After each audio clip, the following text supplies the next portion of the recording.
This is your narrator, the man in black. Again about to introduce tonight's Columbia program, Suspense. The story is The Pit and the Pendulum by Edgar Allan Poe. The adaptation by John Dixon Carr. Our guest is the distinguished American actor, Mr. Henry Hull, who plays the part of a prisoner of the Spanish Inquisition. If you've been with us on these Tuesday nights, you will know that suspense is compounded of mystery, suspicion, and dangerous adventure, to hold you in a precarious situation and withhold the solution until the last possible moment. And so it is with The Pit and the Pendulum and Mr. Hull's performance. We again hope to keep you in suspense. And now, The Pit and the Pendulum.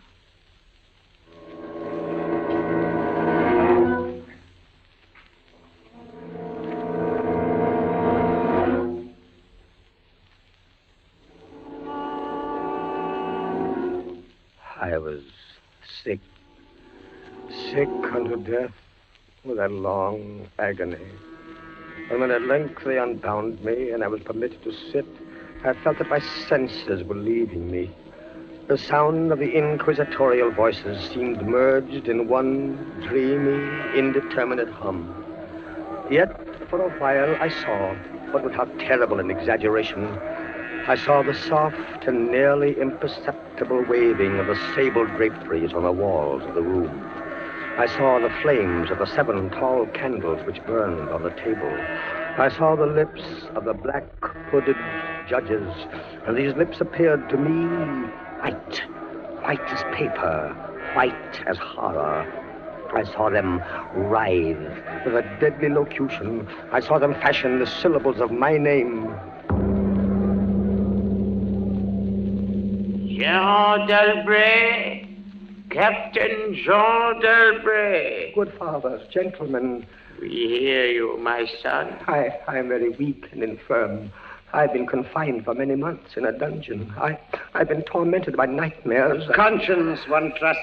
Pray silence, Fra Antonio. Even now, I have no knowledge of where I am or to whom I may be speaking. You are speaking to me, my son. I am Fra Pedro de Espela, prior of the Dominicans of Segovia and Grand Inquisitor of all Spain. Is this the court of the Inquisition? It is. Oh, then God help me. He will help you, my son, if you trust him. But I am a French officer. That is true. A soldier and creature of the arch-fiend Napoleon Bonaparte. But a French officer nonetheless. A prisoner of war. By what right do you try me in this court? Let the clerk read the charges against this prisoner. Pray silence while the clerk reads the charges. The charges against the prisoner are as follows. Imprimis, that he is one Jean d'Albret, a captain of artillery in the army of Bonaparte, so-called Emperor of the French. This means nothing, as the prisoner says. It is no crime. Proceed. Item, that on the 4th day of September in the year of our Lord 1808, that said Jean d'Albret did wed, espouse, and marry the most noble lady, the Doña Beatriz Valdez, niece of and ward of the illustrious... One moment.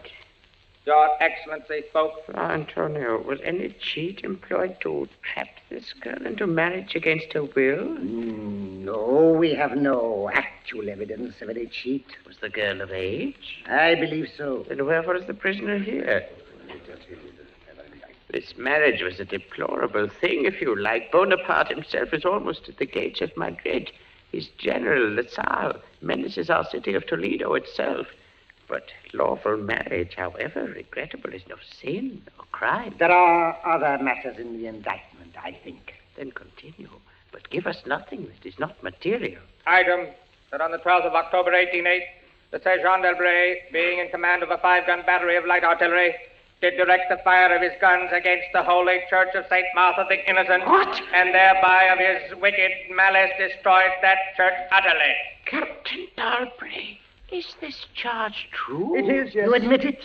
Good father, hear what I have to say. The church blew up, I think. Would you boast of your sin, young man? It blew up because it was stored with kegs of gunpowder for your army. I had every right to fire on it. And that is all the defense you have to make? I tell you, I had every right to fire on it. By military law, there was... Is military law above God's law? I don't know. I did my duty, that's all. Long live the Emperor! Captain Dalbray, mark what I say. No man, however great his heresy, is ever condemned to be burnt in the fire. Fire! The fire. If he first recant and acknowledge the error of his ways. But for you, Jean d'Albret, there can be no mercy, no pity, no atonement. The only sentence of this court can be death. Death. Yes. The secular or government arm to which we must release you has devised two ways of punishment in cases such as yours. You hear the tolling of the bell? I hear them. It is the procession of the condemned going to the auto da fe. Soon the yellow light of the flames will stream through the windows and flicker on floor and ceiling. Nunc et in hora mortis intuis manibus Domine. Most of those condemned out of mercy will be strangled before they are burned. It cannot be so with you, Jean d'Albret. You must die in one of two ways. Either with the direst of physical agony. A slow fire of green wood, iced bandages about the head and the heart, so that the fire does not approach too quickly. Or else, Jean d'Albret, you must die in a certain other way. Have done with this. Pass your sentence and let me go. The law does not permit me to tell you now what this other way is. The sentence of this court, therefore. I had swooned. Yet still, I would not say that all of consciousness was lost. In the deepest slumber, no. In delirium, no. In a swoon, no. In death, no. Even in the grave, all is not lost. There are shadows of memory which tell us indistinctly of tall figures that lifted me and bore me in silence down, still down, until a hideous dizziness oppressed me at that descent into the earth. Then, as consciousness swam back to my wits, darkness, a stone floor, and darkness. Oh, Beatrice. Beatrice, my wife, Beatrice. Did you call me, Jean? Beatrice, was that you who spoke? Yes, Jean. You were here in the dungeons of the Inquisition. I am not really speaking to you, my poor Jean. I am only in your imagination. Am I mad, then? No. But your brain is fevered. You only think you hear me. No, I do. I hear you clearly. As clearly as I once heard you. In the little church near the Ebro where we were married. Yes. I destroyed that church, Beatrice. I had to. It was my commanding officer's order. I know, Jean. Be comforted. There are those who care. You won't leave me. As long as I am in your heart, I shall be here. I was strong once. Now I am weak. Once I was reckless. Now I'm afraid. Where am I, Beatrice? What are they going to do to me? I cannot tell. Remember, my voice comes only from your own brain. Are you fettered? Fettered? No. They've not chained you to the wall. No. They've taken away my uniform. They've given me sandals and a robe of what feels like coarse serge, but I'm still free. Free. Take courage, Jean. Free. And in the grasp of the Inquisition. Beatrice. Yes, Jean. It's completely dark. There's hardly any air. I dread to get up. I dread to stretch out my hand. Suppose they've buried me alive. Courage. Can you stand up? I think so, yes. Then walk. Walk as far as you can. Measure the limit of the cell. If this is not a tomb... You're right, Beatrice, as always. I'll try. Are you on your feet? Yes, now pray. Pray for a poor devil who always meant well. 1 pace, 2 paces, 3, 4. You are very weak, Jean. Rest a moment. Where are you now, Beatrice? In the flesh, I mean. You know that, Jean. In the old house by the olive grove. scorned of my people. Yes, I know it. Each morning I climb to the hilltop and watch. Go on. Sometimes I think I hear gun wheels Yes. rumble in the hills. Yes. And long-moving columns Yes. with the red dust rising above Go them. on. First come the heavy cavalry in plume-crested helmets. Yes. On their flanks, wheeling like hawks, light hussars in blue and scarlet. And behind them, in a glitter of bayonets as vast as light points on the sea, rank upon rank, the long gray coats and the tall bearskin caps. The old guard and the grand army. It is only a vision, my dear one. They do not come. Will they? Will they ever come, Beatrice? I cannot tell. Then I must face what has been prepared for me. Walk again, Jean.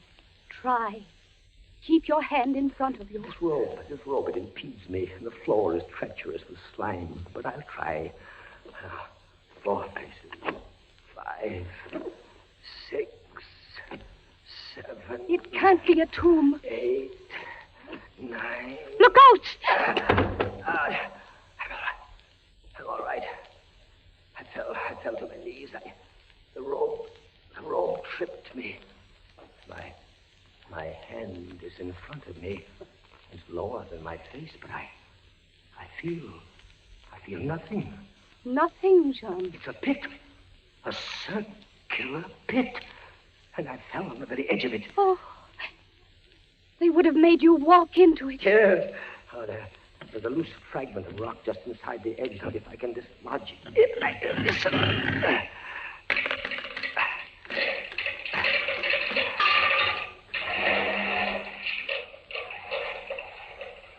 Water. There's something down there.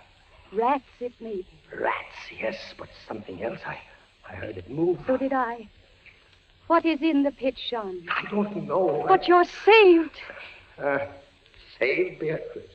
Saved from the Inquisition. My torture has been merely postponed.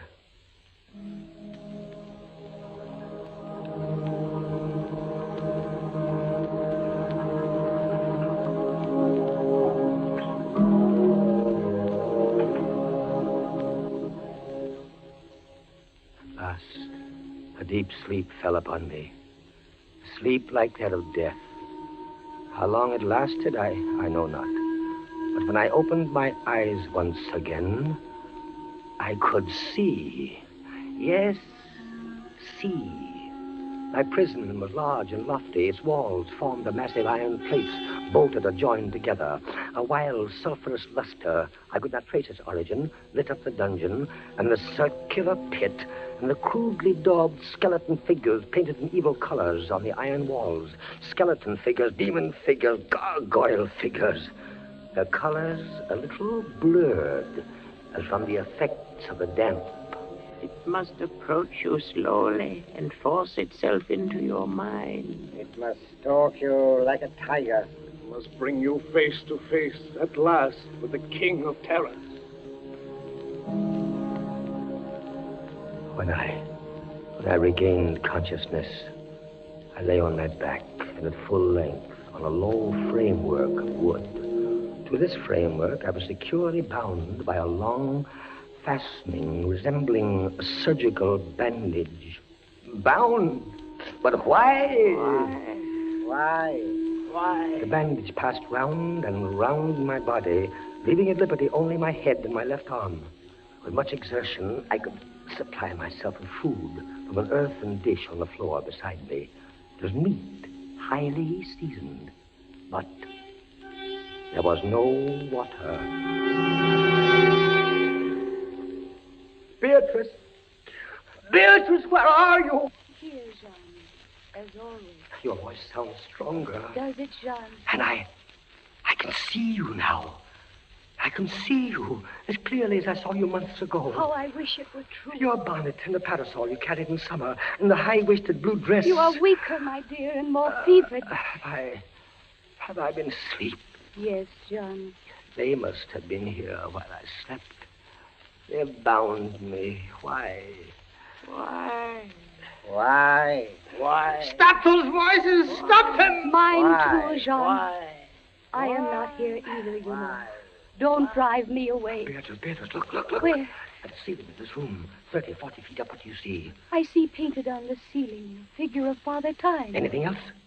But Father Time carries no sign. No. He carries instead what looks like a gigantic pendulum from an ancient clock. About one thing, I swear I'm in my right senses. I saw that pendulum move. A painting cannot move. Yet I swear the pendulum did move. It swung a little back and forth, just like a real pendulum. Try not to trouble your brain. That pendulum is real. Beatrice, take care. Take care of what?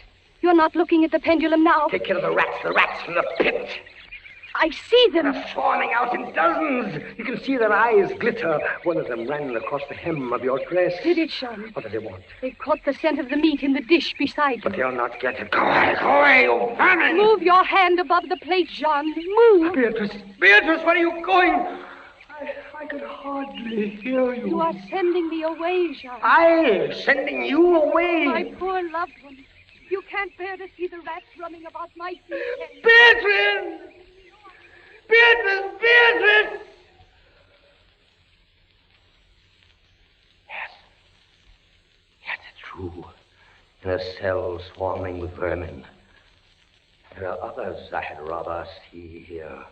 I'd rather see...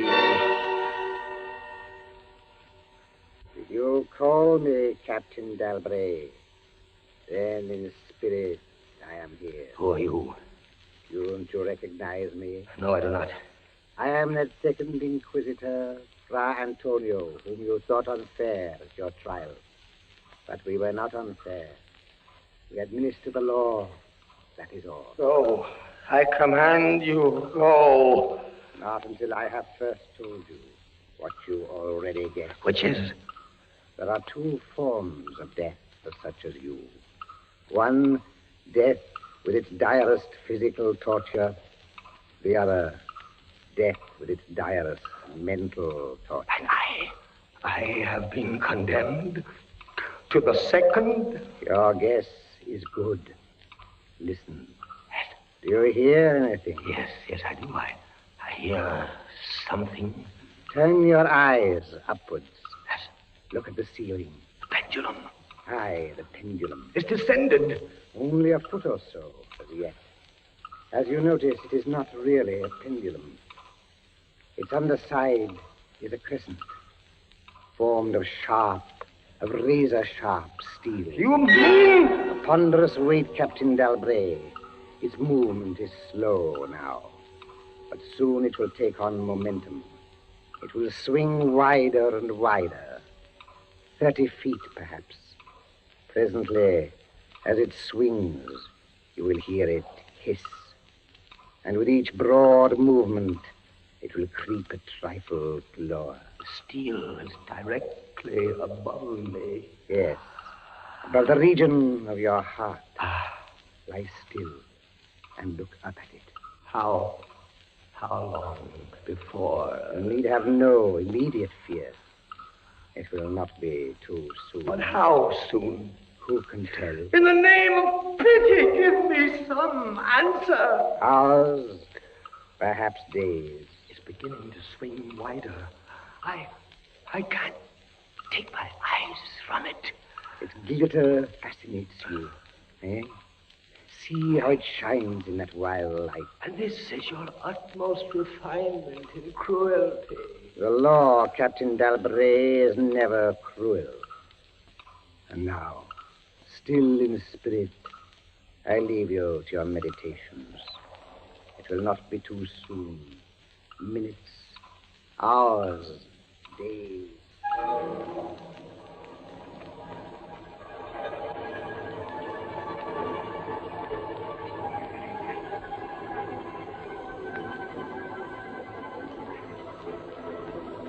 Down, steadily down it crept.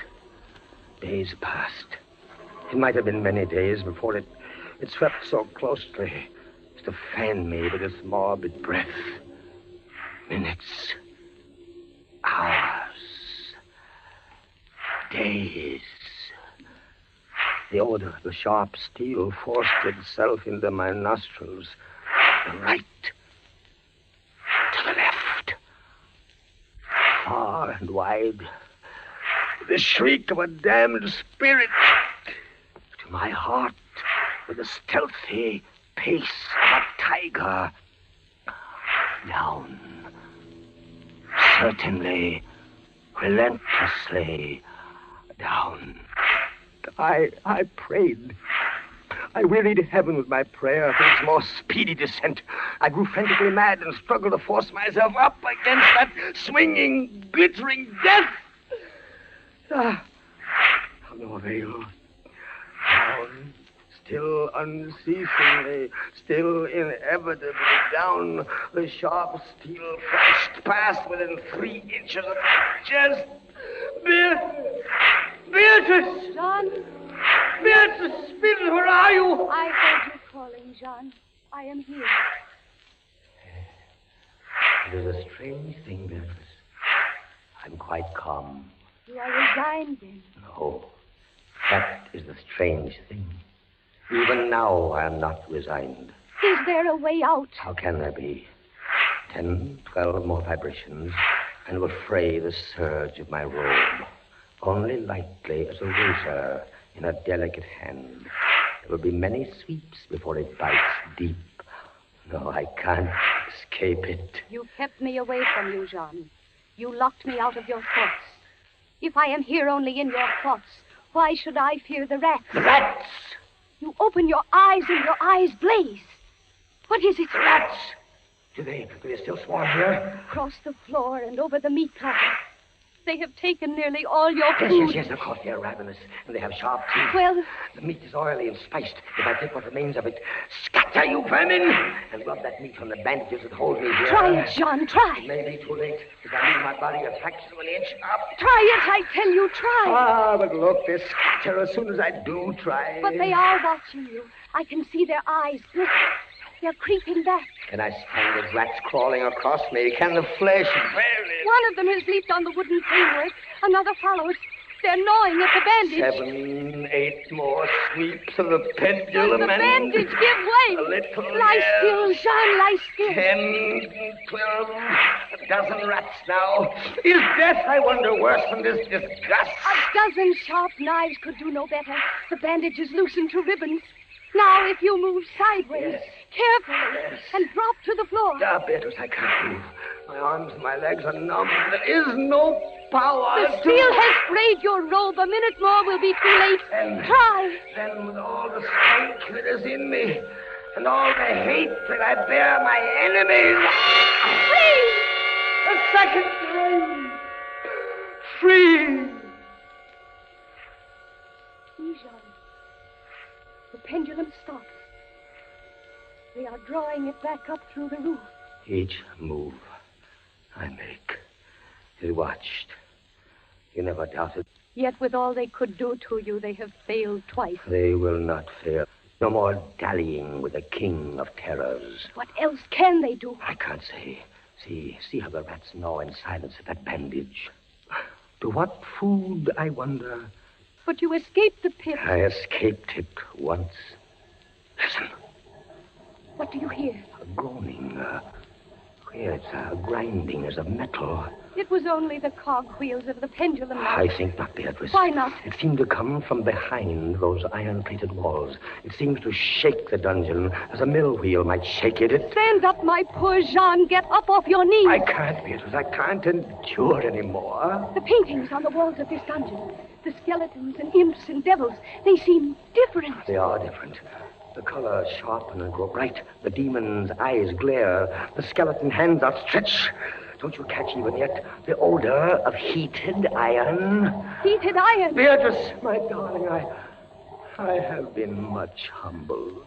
But I won't have you see me in tears. I order you to go. John, in the name of heaven. Beatrice. You're sending me away. Yes, John. in the name of heaven. Go.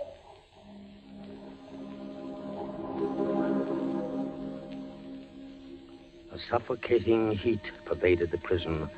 A deeper glow settled in the painted eyes that glared at me. I could draw no breath of air into my lungs.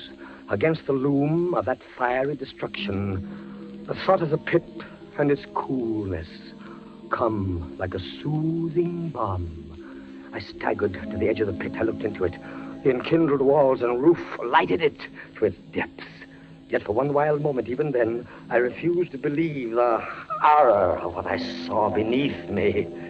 Does the pit please you, Captain Dalbray? Not the pit!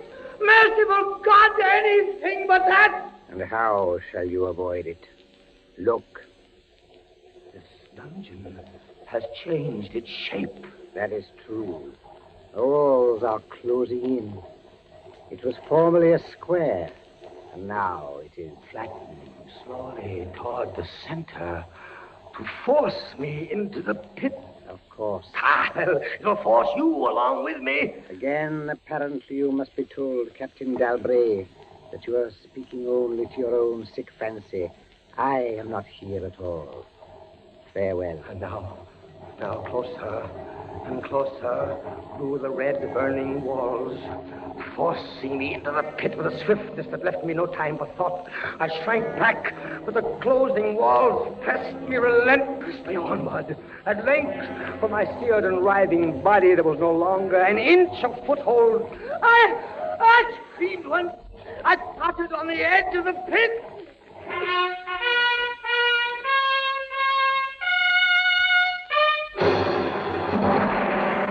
The walls rushed back. An outstretched arm caught my own as I was about to fall fainting into the abyss. It was that of General LaSalle. The French army had entered Toledo. The Inquisition was in the hands of its enemies. Vive la France!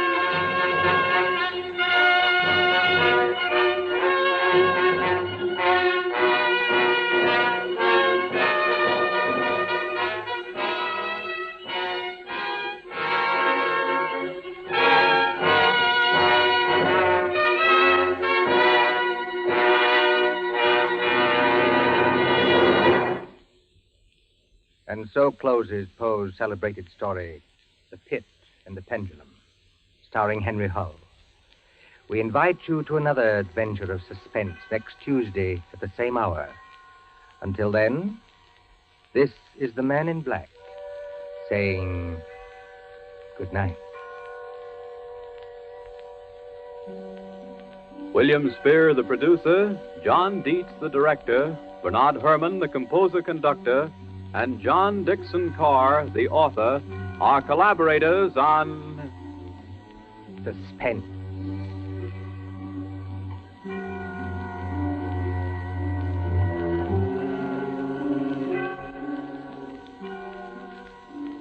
This is the Columbia Broadcasting System.